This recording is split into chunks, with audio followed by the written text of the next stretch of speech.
وہ بھی کیا دن تھے جب سڑکوں پر ڈاٹسن کا راج تھا۔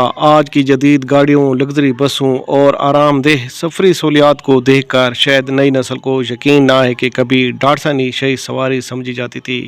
السلام علیکم، میں اسد خان ایک نئی ویڈیو کے ساتھ۔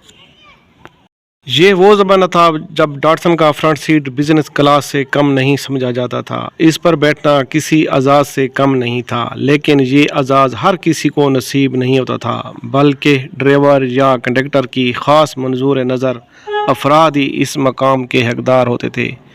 جو خوش نصیب اس سیٹ پر بیٹھتا وہ راستے بھر شان و شوکت سے باہر جھانکتا، جان پہچان والوں کو ہاتھ ہلا کر اپنی اعلیٰ مرتبت موجودگی کا احساس دلاتا اور یوں لگتا جیسے بادشاہ اپنی سلطنت کا معائنہ کر رہا ہو۔ ڈرائیور کی شخصیت بھی کسی فلمی ہیرو سے کم نہ ہوتی تھی۔ وہ پورے علاقہ میں مشہور، ہر دل عزیز اور با اثر شخص ہوتا تھا۔ لوگ اس کے ساتھ دوستی کا خواب دیکھتے کیونکہ فرنٹ سیٹ کا فیصلہ اس کے ہاتھ میں ہوتا تھا۔ کنڈکٹر بھی ایک رازدار کی حیثیت رکھتا تھا جو اکثر فرنٹ سیٹ کے لیے خفیہ سودے بازی کرتا نظر آتا تھا۔ گاؤں ہو یا شہر، ڈاٹسن ہر جگہ نظر آتی تھی۔ ڈاٹسن کی سب سے بڑی خاص بات یہ تھی کہ اس کا طاقتور انجن اور برداشت۔ خراب سڑکیں، لمبے سفر، یہ گاڑی کبھی ساتھ نہیں چھوڑتی تھی۔